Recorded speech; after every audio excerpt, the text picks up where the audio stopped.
Deep in the misty hills of Austria, the village of Meerstadt harbored a secret that no outsider had ever lived to tell. At the heart of this forgotten town stood a decaying opera house known as the Haus der Schatten.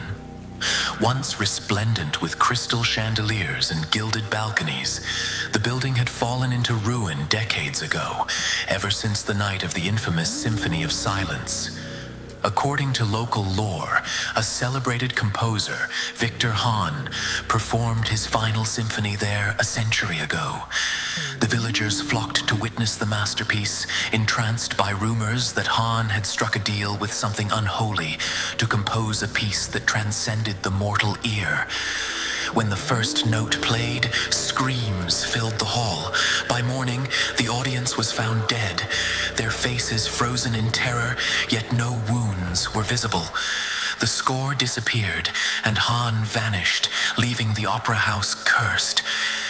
Eloise Brandt, an ambitious musicologist, dismissed the story as superstition. She had spent years chasing myths of lost compositions and believed Hahn's Symphony of Silence was hidden within the opera house. Armed with her violin and a flashlight, she ventured into the decaying structure one moonless night, her breath fogging in the cold. Inside, silence pressed against her ears. The grand hall stretched before her, its ornate carvings barely visible beneath decades of dust and cobwebs. Yet amidst the decay, the faint outline of a piano glinted under the ghostly light of her flashlight. She approached cautiously, her footsteps muffled by a carpet of rotting fabric. On the piano rested a single sheet of music, yellowed and brittle. Eloise's pulse quickened. The notes, jagged and erratic, seemed to writhe on the page. She placed her violin under her chin, ignoring the unease creeping up her spine, and began to play. The first note echoed like a whisper, the second like a cry. By the third, the room seemed to shiver. Shadows pooled in the corners, thickening into shapes with too many eyes and limbs that bent wrong.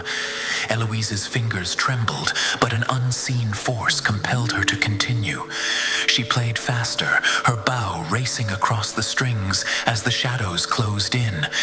The final note hung in the air, a piercing dissonance that made her vision blur. When it faded, silence returned, but she was no longer in the opera house. She stood in a vast, featureless void, face to face with a figure cloaked in darkness. Its voice was like breaking glass. "You played my song." Eloise tried to speak, but her mouth produced no sound. The figure extended a hand, its fingers stretching unnaturally long, and touched her forehead. Memories of her life unraveled like threads, replaced by haunting melodies she did not recognize.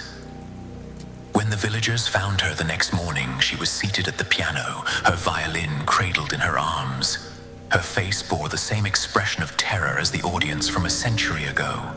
And on the piano, the sheet music had vanished, leaving behind a single note written in blood, "Encore."